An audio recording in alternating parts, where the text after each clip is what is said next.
Selamat malam. Selamat malam. Apa kabar nih dari para serikan di BKKBN? Alhamdulillah. Baik, Kak Kopa, apa kabar?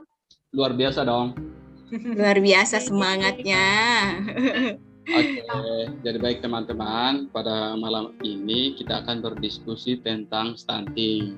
Teman-teman kan sudah pada tahu nih tentang apa itu stunting, tapi sebelumnya saya perkenalkan. Saya biasa dipanggil Kopa dari perwakilan BKKBN Nusa Tenggara Timur. Nah, sebelum kita lanjut nih silahkan teman-teman memperkenalkan diri dulu sambil saya mempersiapkan share screen-nya. Silahkan dilanjutkan. Baik, dimulai dulu sama yang paling bungsu ya. Perkenalkan, nama saya Tita Ayuni Mirta Yusuf dari perwakilan BKKBN Sulawesi Barat. Formasinya calon penyuluh KB ahli pertama. Terima kasih. Lanjut ya, saya Ratih Sofikus Dewanti, saya dari kantor perwakilan BKKBN Provinsi Maluku. Jabatannya sama dengan Tita, menjadi penyuluh keluarga berencana. Saya yang terakhir, tapi bukan yang paling tua ya. Perkenalkan, nama saya Novilia Saputra. Saya perwakilan dari BKKBN Provinsi Sulawesi Utara dengan formasi calon analis kepegawaian ahli pertama. Terima kasih. Sama. Oke, sudah tampil di depan layar masing-masing. Sudah iya. belum ya? Iya. Sudah. Itu kita yang mau dibahas ya. Kali itu yang akan kita bahas. Nah, ini ada isu bahwa prediksi BKKBN itu 7 juta bayi berpotensi stunting pada tahun 2024. Nah, ini tidak lama lagi. Jadi ini membutuhkan kerja keras, kerja ekstra dari kita semua. Dan kita ketahui bersama juga bahwa Presiden menunjukkan percepatan penurunan stunting untuk dapat menurunkan angka stunting yang saat ini 27%. Cukup besar ya? Iya. Nah, dari 27% itu kita mau turunkan menjadi 14%. Nah, 2024 nanti. Tugas yang cukup berat, butuh kerja ekstra. Nah, tugas ini tergolong cukup berat karena setidaknya harus mencapai 2,7% penurunan stunting per tahun. Nah, sebelumnya itu mari kita pengen tahu aja nih bagaimana pendapat teman-teman ini selaku kita dan BKKBN dalam menghadapi hal ini. Silahkan. Iya, benar banget Kopa. Jadi ini merupakan pekerjaan yang berat, maksudnya untuk kita kerjakan bersama, karena kita selaku ASN BKKBN ini ya, meskipun sebenarnya isu stunting ini bukan isu baru, tapi isu ini sepenuhnya baru untuk ditangani oleh BKKBN sendiri.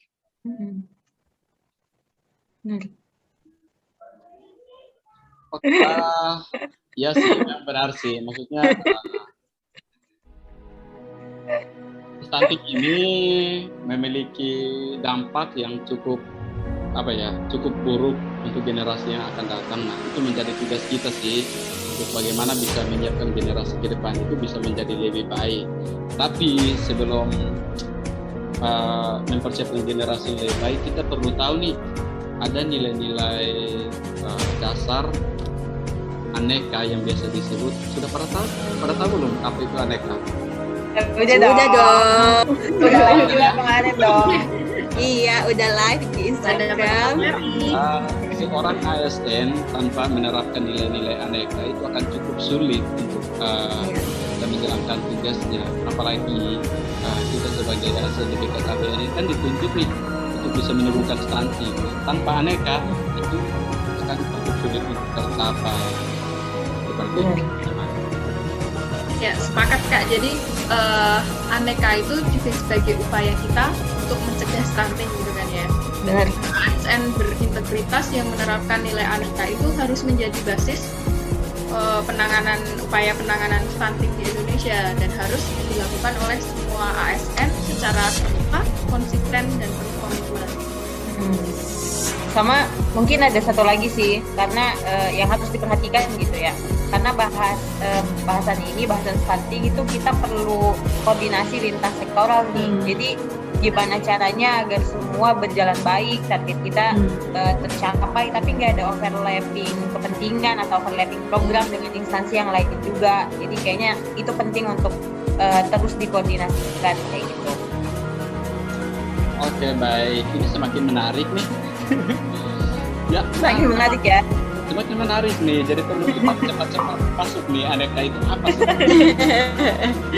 Oke, itu baik. Aneka yang pertama itu A itu sendiri merupakan akuntabilitas. Ya, akuntabilitas ya teman-teman. Nah, akuntabilitas sendiri itu dimaknai sebagai suatu hubungan dan proses yang direncanakan untuk mencapai tujuan yang telah ditetapkan. Jadi contohnya kita harus mencapai penurunan stunting pada tahun 2024. Jangan sampai membengkak menjadi 7 juta balita yang stunting. Seperti itu. Nah, dalam hal ini individu, kelompok maupun institusi itu akan dimintai pertanggungjawaban secara aktif yang terlibat dalam proses evaluasi dan berfokus untuk peningkatan kinerja. Nah, akuntabilitas ini sendiri juga merupakan salah satu yang digunakan untuk memperbaiki kinerja dari seorang ASN itu sendiri dalam memberikan pelayanan kepada masyarakat. Itu.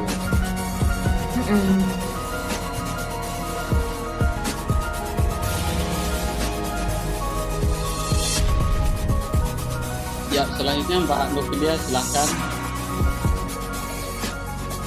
Iya, kalau menurut saya, kalau dari sisi akuntabilitas, sebenarnya kan setelah penunjukan BKKBN sebagai Ketua Pelaksana Percepatan Penurunan Stunting oleh Presiden ini, BKKBN melalui Pusdiklat KKB langsung melaksanakan kegiatan Kapita Selekta yang dilakukan secara daring pada tanggal 17 Februari tahun 2021 kemarin.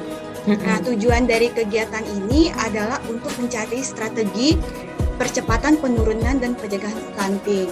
Jadi menurut saya hal ini menunjukkan sikap tanggung jawab dari BKKBN dalam menyelesaikan masalah yang serius ini. Karena kan butuh percepatan banget nih, targetnya udah sebentar lagi di tahun 2024. Begitu. Kalau teman-teman yang lain bagaimana? Ya, kalau itu kan dari tingkat tataran atas ya Kak. Institusi. Kalau aku sih benar tingkat institusi gitu secara keseluruhan. Kalau aku lebih ingin melihatnya dari sisi penyuluh KB-nya ya, dari sisi akuntabilitas penyuluh KB-nya. Kalau menurut aku sendiri yang aku lihat di lapangan ya, optimalisasi peran PKB itu harus didukung sama rasa akuntabel, terutama di masa pandemi ini. Kayak gitu, karena kan pandemi ini benar-benar tantangan baru, merubah banget pola kerja kita yang di lapangan ya. Jadi dalam keadaan normal sehari-hari aja tuh PKB sendiri kan punya jam kerja yang tergolong bebas dan gak terbatas ya, apalagi di tengah pandemi ini gitu. Takutnya ini juga jadi celah gimana PKB memanfaatkan ini bukannya untuk berinovasi, untuk terus gimana caranya nih mencegah stunting dengan apa gitu, dengan KIE atau dengan penyuluhan atau dengan inovasi-inovasi yang lain, malah dijadikan ajang untuk meliburkan diri. Itu kan bisa jadi salah satu potensi masalah juga nih di lapangan. Sama mungkin sih kalau KIE itu kan harus dilakukannya kalau soal stunting ini karena waktunya juga terbatas, targetnya banyak gitu yang harus diturunin. Jadi kan itu harus intens ya dikasih penyuluhannya. Jadi sikap akuntabelnya itu harus ya nggak bisa sekali dua kali aja gitu untuk turun ke masyarakat. Memang harus intens dilakukan, harus secara terus menerus kayak gitu sih. Jadi memang karena di sini juga ada Kanopi sebagai perwakilan dari kepegawaian, mungkin bisa membantu gitu untuk mengawasi teman-teman kita yang PKB di lapangan kinerjanya. Terus karena yang sebagian juga PKB, kita sebagai sesama PKB harus saling mengingatkan gimana caranya supaya teman-teman kita yang di lapangan itu bisa dipastikan siap secara mental, kemudian secara pengetahuan, dan terakhir secara sikap yang akuntabel gitu harus mereka punya. Kayaknya itu sih. Kalau Kak Rating nih? Iya, tak bener banget. Jadi kegiatan pencegahan stunting itu harus konsisten. Biar apa ya? Biar masyarakat itu terus terdorong kayak gitu untuk menciptakan suatu perubahan perilaku dan menjadi kebiasaan dalam diri masyarakat. Jadi terinternalisasi di masyarakat kayak gitu. Misalnya kita membaku hidup bersih sehat. Nah, tentu kalau kita akan antusias masyarakatnya. Tapi kalau kita lakukan secara rutin, intens kayak gitu, itu pasti masyarakat akan berpikir. Selain itu, kita sebagai PKB itu harus memberikan laporan yang aktual. Laporan kita juga harus sebagai untuk akuntabilitas seperti itu. Bagaimana laporan itu dapat membuktikan bahwa kegiatan itu udah terselesaikan, udah dilakukan. Pencegahan stunting itu memang udah kita sosialisasikan ke masyarakat kayak gitu.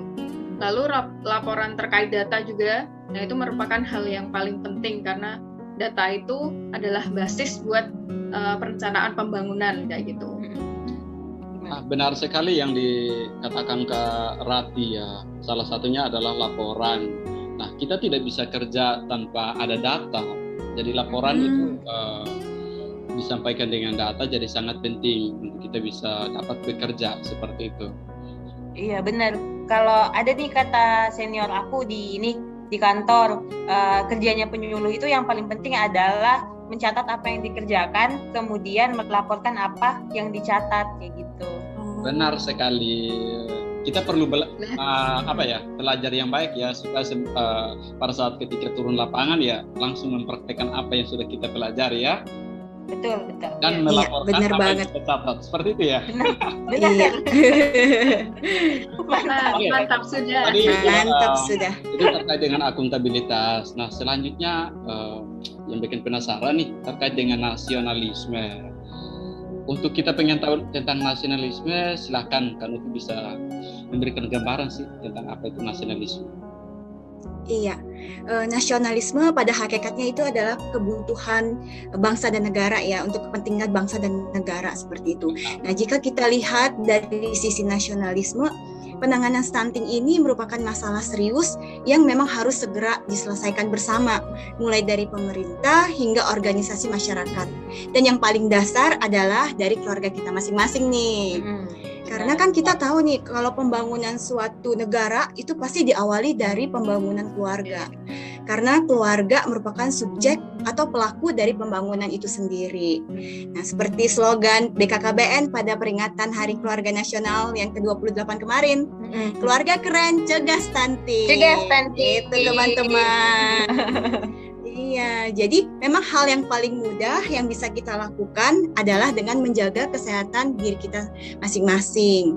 Apalagi kan di masa pandemi corona seperti ini, kita harus lebih ekstra lagi menjaga asupan nutrisi dan imunitas kita. Nah, salah satu upaya yang bisa kita lakukan yaitu dengan cara ikut vaksinasi COVID-19 ini kan. Nggak usah takut teman-teman.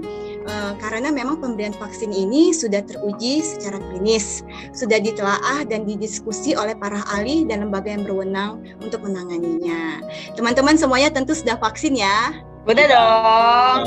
Iya, mantap. Sama. Selain itu juga kan kalau dari sisi nasionalisme, kita sebagai warga negara, sebagai anak muda nih teman-teman nih, pasti punya cita-cita nih untuk membangun rumah tangga. Jangan dibahas rumah tangga udah ya. Pasti pengen berkeluarga gitu kan, pengen jadi mama muda seperti itu. Tapi perlu diingat nih teman-teman ya, untuk mewujudkan cita-cita itu kita harus memiliki kesiapan baik fisik, mental, spiritual, termasuk juga finansialnya. Jadi nggak asal-asalan kita berkeluarga menikah hanya untuk merubah status di KTP gitu. Ini sangat langsung dari yang sudah menikah nih. Iya, karena kan karena kedepannya kan kita pasti akan menjadi calon orang tua gitu kan. Jadi kita harus mempunyai kesadaran diri dalam membentuk generasi penerus bangsa yang sehat dan berkualitas tentunya. Dengan cara apa? Dengan cara menerapkan hidup sehat dan gizi terpenuhi. Itu teman-teman, jadi kita harus rutin berolahraga, perbanyak makan buah dan sayuran, minum air yang cukup gitu. Seperti kalau waktu pelajaran SD dulu, 4 sehat 5 sempurna, seperti itu. Iya. Nah, terus emang dengan pemenuhan gizi itu udah cukup. Terus bagaimana bisa pemenuhan gizi itu bisa tercapai gitu kan? Nah, hal ini pasti ada kaitannya dengan perekonomian. Perekonomian yang baik pasti bisa memenuhi kebutuhan gizi. Benar. Nah, sebagaimana salah satu program dari BKKBN sendiri yaitu Keluarga Sejahtera dan Pemberdayaan Keluarga KSPK. Kita bisa membantu dalam penanganan stunting ini dengan penguatan pemberdayaan ekonomi keluarga. Seperti halnya UU PKA, upaya peningkatan pendapatan keluarga akseptor. Tentunya teman-teman PKB sudah mengetahui hal ini kan? Iya, insya Allah. Nah, itu upaya untuk meningkatkan perekonomian keluarga. Jadi, apabila perekonomian meningkat, otomatis dalam pemenuhan gizi mudah-mudahan bisa tercukupi. Itu dari saya, Kopa, kalau dari sisi nasionalismenya. Benar sekali, Kak. Kalau dari nasionalisme nih, stunting itu ancaman banget buat bangsa kita ini. Iya. Apalagi kita kan kemarin dapat kabar gembira nih, akan ada bonus demografi. Tapi kalau misalnya pada bonus demografi itu generasinya stunting kayak gitu, itu pasti tidak produktif gitu kan. Jadi itu adalah ancaman sekali buat kita. Iya. Jadinya nggak jadi bonus ya, kayak jadi ancaman demografi jadinya. Nah, benar sih yang Kak Rati sampaikan, bonus demografi itu bisa menjadi peluang negara ini bisa menjadi lebih baik. Tapi kalau tidak dipersiapkan generasi sekarang juga bisa menjadi ancaman buat negara ini sendiri. Makanya perlu harus dipersiapkan dengan baik seperti itu. Keren, kita harus jadi PKB yang bernasionalisme seperti itu dong. Iya, harus. Yes, harus. Nah, nggak cuma PKB, ASN. Iya, ada ASN. Ada yang non PKB nih, Kak. Iya nih. Karena merasa PKB jadi seperti itu. Oke, jadi seperti itu kalau nilai nasionalisme yang harus kita lakukan. Nah, selanjutnya ini yang berkaitan dengan etika publik. Nah, etika publik ini merupakan refleksi tentang standar atau norma yang menentukan baik atau buruk, salah atau benar suatu perilaku, tindakan dan keputusan untuk mengarahkan kebijakan publik dalam rangka menjalankan tanggung jawab pelayanan publik. Nah, sebagai ASN yang berada di lingkungan BKKBN, dalam pelayanan publik perlu kita memiliki nilai-nilai etika. Seperti yang tercantum dalam kode etik ASN, seperti itu. Nah, apa aja tuh, Kak? Ya, bagaimana? Iya, lanjut, Kak. Oh iya, oke. Ketika seseorang ASN kalau dapat menerapkan kode etik dengan baik, serta terjadinya perubahan perilaku pejabat publik yang harus berubah ya, yang kalau dulunya memandang bahwa menjadi pejabat itu seperti penguasa. Nah, sekarang pola pikir itu harus dirubah, menjadi pejabat itu harus menjadi pelayan, seperti itu. Nah, yang kedua, biasanya kalau disebut dengan dia penguasa nih, berarti dia punya wewenang. Nah, sekarang itu harus dirubah dari wewenang menjadi peranan, seperti itu. Nah, ketiga itu jabatan yang kita dapat itu sebagai bentuk amanah yang harus dipertanggungjawabkan, baik di dunia maupun di akhirat. Nah, itu seperti itu. Nah, harus diingat itu emangnya. Harus ditanamkan itu. Betul. Kita dalam penanganan stunting ini adalah, ini dari sudut pandang seorang PKB ya, harus melakukan KIE dengan melakukan penggerakan. Nah, KIE sendiri merupakan komunikasi, informasi, dan edukasi yang harus disampaikan kepada masyarakat tentang apa sih itu stunting dan bagaimana kita melakukan pencegahan terhadap stunting. Sedangkan penggerakan adalah kita melakukan penggalangan dukungan baik dari tokoh formal, tokoh informal, maupun dari IMP yang ada di desa, seperti itu. Benar. Nah, dengan kita kalau melakukan penggerakan yang baik, berarti kita bisa dapat mengajak masyarakat, mengajak tokoh masyarakat sehingga semuanya bisa berpartisipasi dalam penanganan stunting ini. Nah, penanganan stunting ini tidak bisa kita melakukannya sendiri. Lakukan sendiri ya. Kita harus melakukannya bersama. Ini masalah kita semua, bukan masalah satu orang, bukan masalah hanya BKKBN saja, tapi ini masalah kita semua, masalah semua keluarga yang ada di Indonesia. Pentingnya seperti itu. Nah, dalam melakukan KIE atau kita memberikan penyuluhan nih, ada hal-hal yang memang perlu kita perhatikan sehingga informasi yang kita sampaikan itu bisa dapat diterima dengan baik. Yang pertama, kita harus perlu memperlakukan individu, kelompok atau masyarakat dengan sopan, baik, dan ramah. Nah, yang kedua, kita perlu memahami, menghargai, dan menerima keadaan sebagaimana adanya. Keadaan yang ada seperti itu. Kita jangan terlalu menuntut bahwa mungkin kita dari kota, jadi kita menuntut keadaan itu harus sama dengan kita, seperti itu. Nah, yang ketiga, pada saat kita memberikan penjelasan terhadap masyarakat atau terhadap tokoh informal yang ada di desa, bahasanya harus sederhana, harus dengan mudah sehingga dapat dipahami. Karena di masyarakat ini kan tingkat pendidikannya juga berbeda-beda, budaya juga berbeda-beda. Kita ini Indonesia loh, jadi memang harus kita pahami betul apa yang harus kita sampaikan. Yang keempat adalah menggunakan alat peraga. Nah, alat peraga ini sangat sangat membantu untuk kita bisa dapat menyampaikan pesan, dan pesan itu dapat diterima dengan baik, seperti itu.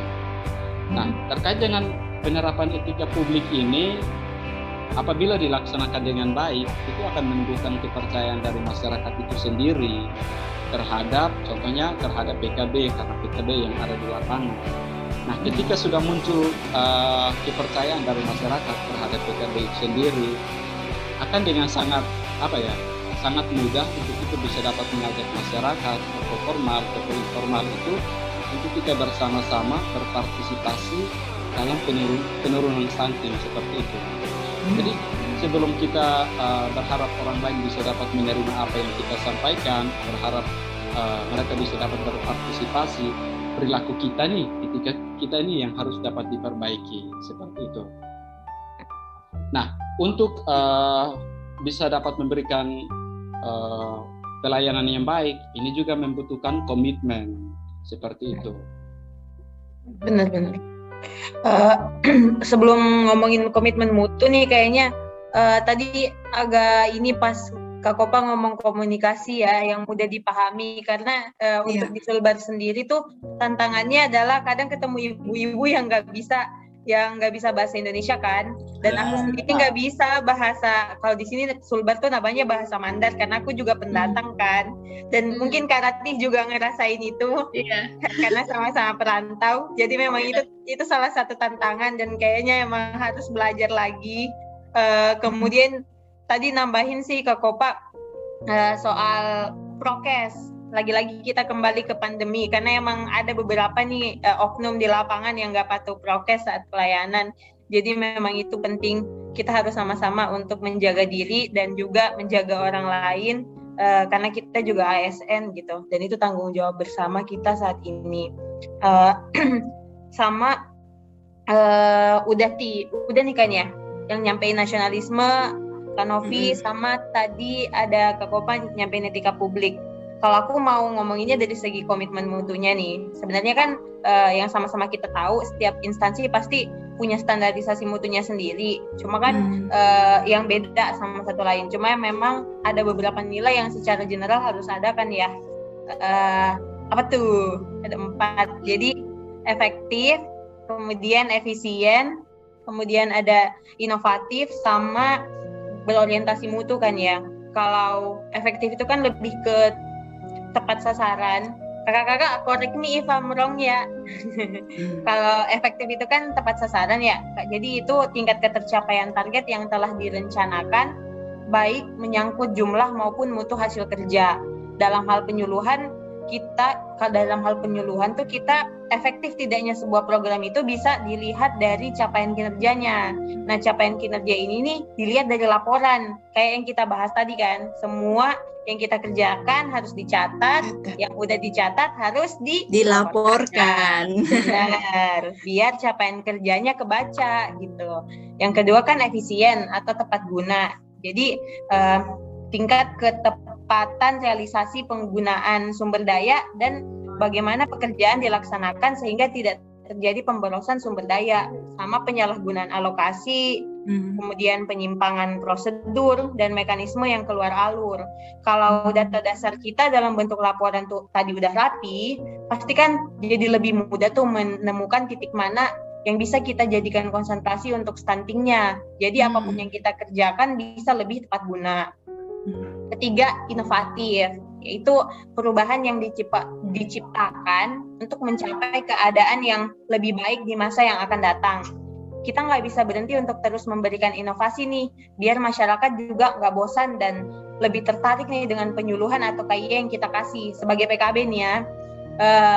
Kemudian kadang bisa jadi apa yang mau kita sampaikan tuh sama, tapi karena yang satunya pakai cara yang lebih baru atau lebih menarik, jadi masyarakatnya tuh lebih mau gitu melakukan apa yang kita himbaukan, kayak gitu.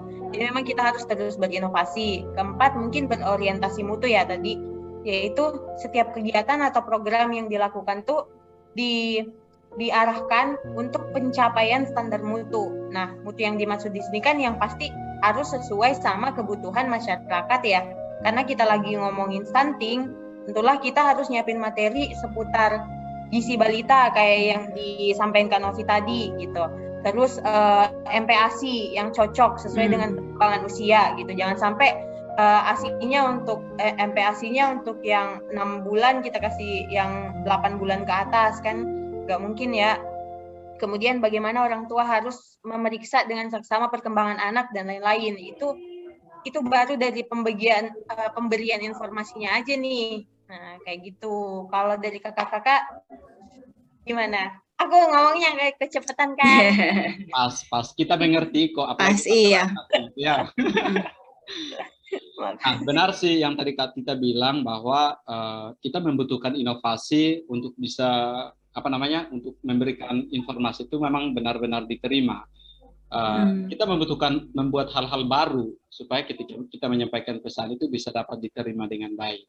Kita generasi milenial yang sekarang tuh tidak bisa jauh dari yang namanya inovasi, makanya itu perlu. Iya, benar, betul. Oke, tadi itu kalau berkaitan dengan komitmen mutu, memang untuk mencapai hasil yang baik itu butuh komitmen yang baik, komitmen juga yang harus kuat.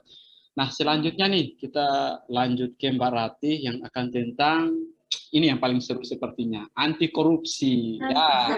Anti korupsi, iya. Yang harus anti korupsi.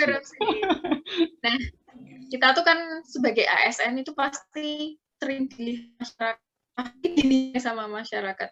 Jadi jadi ASN itu harus berperilaku baik dan profesional kayak gitu kan. Betul. Benar sekali. Kalau ASN itu perilakunya baik itu pasti nanti masyarakat nyontohnya yang baik dan itu nanti jadi sistem yang baik pula kayak gitu kan. Yes. Nah, anti korupsi nih. Kalau melihat dari nilai anti korupsi, nah anti korupsi itu terdiri dari 3 konsep nilai, yaitu nilai inti, etos kerja, dan nilai sikap. Nilai inti dari korupsi yaitu jujur, tanggung jawab, dan disiplin. Udah disiplin belum? Udah dong. Udah dong pastinya. Belum. Nah, ketiga nilai itu sudah menjadi suatu kewajiban kepemilikan untuk para pelayan negara seperti kita ini dalam menjalankan tugas yang diberikan. Dengan memiliki nilai-nilai tersebut, maka akan selaras dengan etos kerja yang mandiri, kerja keras, dan sederhana. Selanjutnya, nilai inti serta etos kerja dapat dicerminkan melalui nilai sikap yang berani, peduli, dan adil kayak gitu. ASN yang menjalankan tugas pengawasan harus memegang dan memiliki kode etik, di mana kode etik tersebut salah satunya adalah integritas. Nah, tadi kayak yang udah dijelaskan sebelumnya ya kan. Lalu satu lagi nih, kepribadian yang harus dimiliki oleh semua orang, yaitu jujur. Nah, jujur merupakan salah satu hal yang paling utama dalam anti korupsi, karena tanpa kejujuran seorang tidak akan mendapatkan kepercayaan dalam berbagai hal, termasuk itu di lingkungan masyarakat kayak gitu. Iya. Jadi tiap individu harus mempunyai kesadaran hukum dan moral. Nah, kalau nilai anti korupsi sendiri diaktualisasikan, nah itu ASN harus punya rasa peduli dan adil. Kenapa? Karena misalnya nih kita peduli. Nah itu gimana dengan adanya rasa peduli, individu akan tergerak untuk melakukan suatu perubahan. Individu yang mempunyai rasa peduli akan lebih mementingkan kepentingan bersama dibandingkan kepentingan individu. Gitu. Lalu dari sisi keadilan, rasa keadilan juga harus dijunjung agar program penurunan stunting ini dapat dirasakan oleh semua orang secara merata dan tepat sasaran, tidak membedakan ras, golongan kayak gitu. Misalnya juga pada biasanya kan kalau dari Dinas Kesehatan ya, itu memberikan makanan tambahan buat balita kayak gitu kan. Nah, itu harus merata. Jadi tidak karena desa binaan kita cuma situ doang, jadi yang diprioritaskan cuma desa itu doang kayak gitu, nggak boleh. Nah, lalu dari ASN sendiri harus mempunyai fungsi pengawasan, terutama dalam pendanaan penanganan stunting, agar tidak ada penyelewengan anggaran. Nah, kita bisa lihat dulu Kak slide arah kebijakan DAK dalam percepatan penurunan stunting nih. Karena pasti karena ini program nasional ya kan, nah itu pasti penganggarannya bakal banyak kayak gitu. Oh iya. Bisa Kak Kopa? Ini untuk slide-nya kayaknya belum bisa ditampilkan nih. Bagaimana? Oh ya. Nggak apa-apa ya. Nggak apa-apa kan, nanti bisa di-share di grup aja. Oh, ya, nanti bisa gitu.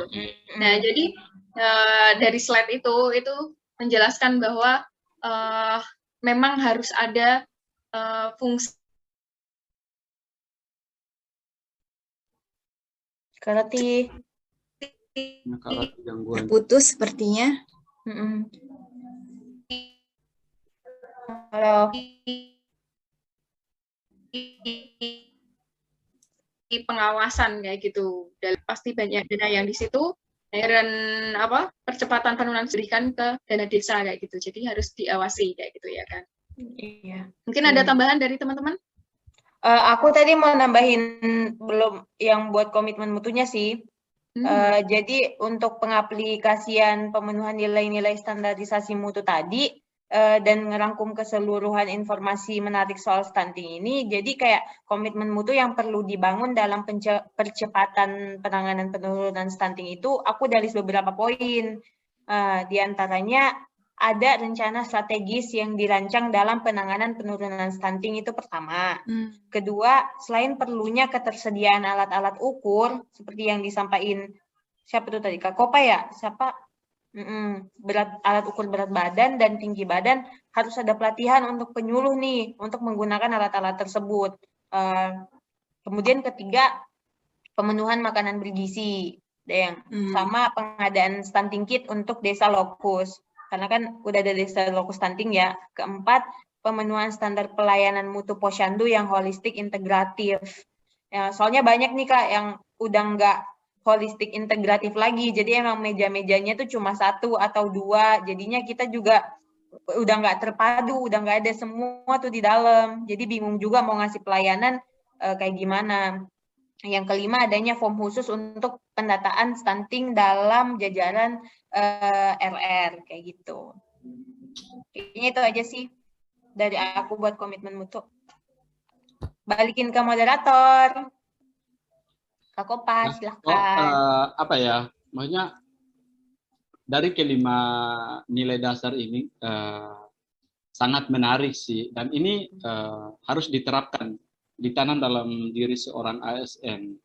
Kalau kata saya ya, maksudnya itu sudah harus menjadi budaya yang harus menjadi budaya. Seperti apa budaya sih? Seperti itu. Kita harus hidup juga seperti itu, menjalankan kegiatan sehari-hari juga harus seperti itu. Nah, 5 nilai dasar ini memang sangat penting bagi seorang ASN. Tidak sadar ya, sudah habis ya, ternyata cepat sekali. Dan memang menarik sekali memang. Iya, sangat menarik sekali. Sesuatu yang menarik 30 cepat 30 menit. sekali selesai. Nah, berdasarkan dari hasil dari yang tadi kita bahas tadi tentang nilai-nilai aneka, di sini bisa saya dapat menyimpulkan bahwa seorang ASN yang berprofesional wajib memiliki nilai-nilai aneka di dalam dirinya. Terwujudnya dari nilai-nilai aneka ini akan membentuk perilaku ASN yang memiliki integritas dan jati diri sebagai pelaksana kebijakan, pemberi pelayanan publik, serta menjadi perekat dan pemersatu bangsa, seperti itu. Jadi kalau sebagai ASN harus menjadi pemersatu, perekat, jangan memecah dong. Nah, itu bukan itu. Siap. Menarik sekali ya. Iya. Selanjutnya, kalau tadi kita sudah bahas tentang nilai-nilai dasar aneka yang harus dijalankan oleh seorang ASN berkaitan dalam penanganan stunting. Nah, kita mau sharing pengalaman nih, bagaimana sih penanganan stunting di daerah teman-teman. Pertama nih, dari NTT dulu dong. Iya dong, NTT nih. Monggo, monggo. Karena NTT ini yang paling tinggi menyumbang stunting sebenarnya. Oh iya, wow. Ya, Kerja ya. keras nih buat Kak Kopa. Yes, ini butuh kerja keras, butuh inovasi, butuh komitmen untuk bisa dapat menjalankan ini. Nah, tapi puji Tuhan ya, alhamdulillah selama dari 2 tahun terakhir ini atas kerja keras dari pemerintah daerah berhasil menurunkan angka stunting yang ada di NTT. Yang sebelumnya dari 35,4% pada tahun 2018 ya, 2 tahun kemudian pada tahun 2020 ini menjadi 28,2%. Boleh kasih aplaus dong. Walaupun paling tinggi, tapi bisa menurunkan. Hebat. Luar biasa. Mantap. Nah, salah satu yang biasa saya temui di desa, salah satu cara dan salah satu kebijakan juga sih dari pemerintah daerah untuk mewajibkan setiap keluarga itu perlu menanam pohon marungga. Marungga. Di sini namanya pohon marungga atau daun kelor yang biasa. Daun kelor. Daun kelor. Tadi saya sebut marungga, belum tahu ya. Enggak tahu. Ada dong di sini. Sekarang jadi tahu kan. Nah, daun kelor ini memang memiliki gizi yang tinggi, sangat tinggi, sehingga akan sangat efektif bila digunakan untuk penanganan stunting, seperti itu. Apalagi kalau di NTT ini daun kelor ini dengan sangat mudah didapatkan, dengan sangat mudah untuk dibudidayakan. Jadi kebijakannya itu tiap rumah tuh minimal menanam 5 pohon. Itu minimal ya. Sehingga bisa digunakan untuk konsumsi, bisa digunakan untuk pemenuhan gizi, baik itu bagi ibu hamil maupun anak balita, seperti itu. Itu untuk yang dari NTT. Seperti itu. Jadi sekarang memang mewajibkan semua keluarga tuh harus menanam, dan itu kalau di desa tuh sebenarnya sudah banyak masyarakat yang tahu tentang stunting itu, hanya mereka belum tahu cara penanganannya seperti apa. Tapi mereka sudah tahu kok tanam daun kelor itu pasti ada isu dengan stunting, seperti itu. Yes. Ini kalau boleh tahu nih Kopa, ya, daun kelornya diapain ini? Konsumsinya direbus, dimasak? Iya, daun kelor itu macam-macam sih, terserah mereka sukanya biasanya mau masak atau mau ditumis bentuk sayur seperti itu. Ada yang buatnya dalam bentuk buat rolade. Ada juga ya, kalau untuk balita nih, biasanya kalau masak bubur itu dicampur dengan bubur. Jadi MPASI ya? Yes, benar sekali. Benar. Berarti ini aman ya, dari balita sampai ke orang dewasa bisa mengkonsumsi daun kelor ini. Aman. Oh iya, UPPKA berarti. UPPKA di Sulbar ada yang bikin keripik daun kelor. Nanti dikirimin ke Sulut, NTT, dan Asik. Udah saja tunggu. Iya, ditunggu ini kirimannya. Kalau daerah lain ada nggak? Silakan. Ada. Kalau kayak gitu inilah besok kader-kaderku suruh nanam juga lah ya. Kalau kebetulan kalau di Maluku tuh banyak juga sih kelor. Biasanya dimasak bening kayak gitu, enak sih. Iya, enak banget. Iya, kalau dari Maluku sendiri nih, komitmennya Pemda, Pemprov itu ini kita kerjasama BKKBN kerjasama dengan TPPKK. Nah itu buat duta parenting. Nah itu duta perangi stunting. Nah itu udah dibuat SK oleh Gubernur Maluku nomor 99 tahun 2019. Jadi itu sebagai wujud komitmen pemerintah daerah. Jadi semua TPPKK itu menjadi duta parenting kayak gitu. Kalau daerah lain mungkin Kak Novi. Wah, kalau di Maluku keren nih ada duta parenting. Di Sulawesi Utara juga sebenarnya ada duta genre. Mungkin di tempat teman-teman juga ada ya duta genre. Duta genre ini sering membantu kita dalam aktivitas-aktivitas pada waktu turun ke masyarakat karena mereka bisa menggait anak muda ini. Oh iya. Nah, selain itu juga kita ada yang namanya Mama Penting. Oh ya. Ayo, Mama Penting. Iya. Mama tidak penting. Mama Penting. Mama tidak penting. Karena Mama peduli stunting.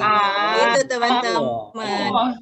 Ya, kegiatan ini Mama Penting. Jadi kegiatan ini diinisiasi oleh Dinas Pemberdayaan Perempuan dan Perlindungan Anak untuk mendukung program penurunan dan pencegahan stunting di Sulawesi Utara. Satu lagi, pada waktu rangkaian memperingati Hari Keluarga Nasional kemarin, perwakilan BKKBN Sulut juga menggelar seminar 100 profesor bicara stunting.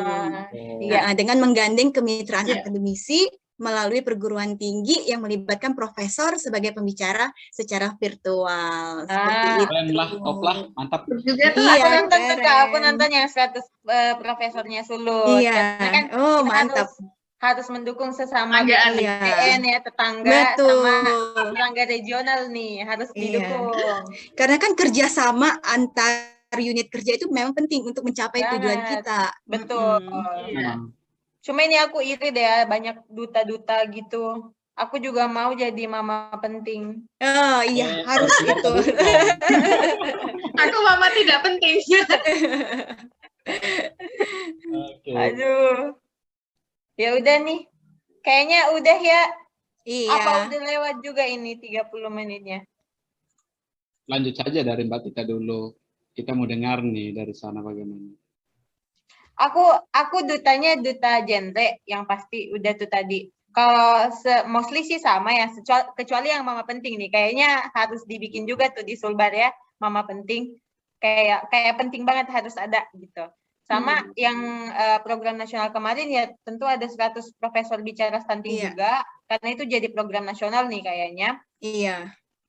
Terus ini nunjukin kalau ada upaya kolektif kan ya sama kita, semua regional BKKBN seluruh Indonesia untuk memerangi stunting. Pokoknya keren deh.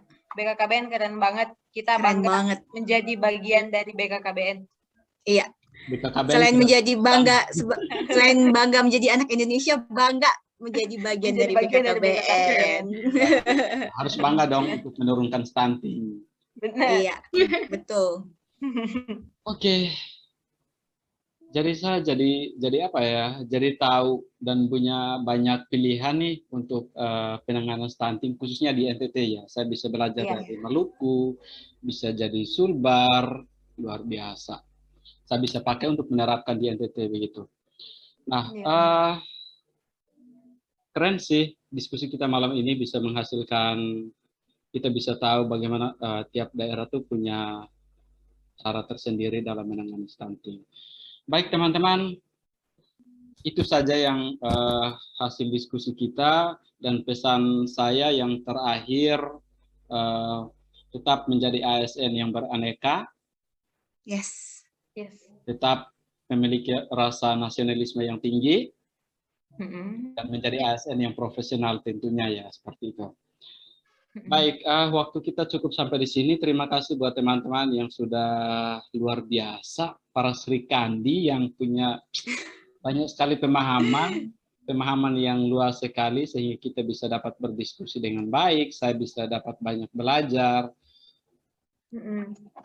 Dan kita harus cukup sampai di sini. Teman-teman tetap jaga kesehatan, tetap ikuti prokes, dan salam stunting. Apa sih tadi? Keluarga keren. Keluarga keren. Cegah Cegah stunting. stunting. Boleh diulang lagi dong biar lebih kompak. Iya. Iya, Oke. udah. Salam stunting. Keluarga Keluarga keren. Cegah Cegah stunting. Luar biasa. Baik, itu saja teman-teman. Terima kasih banyak. Selamat Ya. Terima kasih. malam. Makasih. Malam Selamat malam semuanya. Selamat malam. Selamat malam.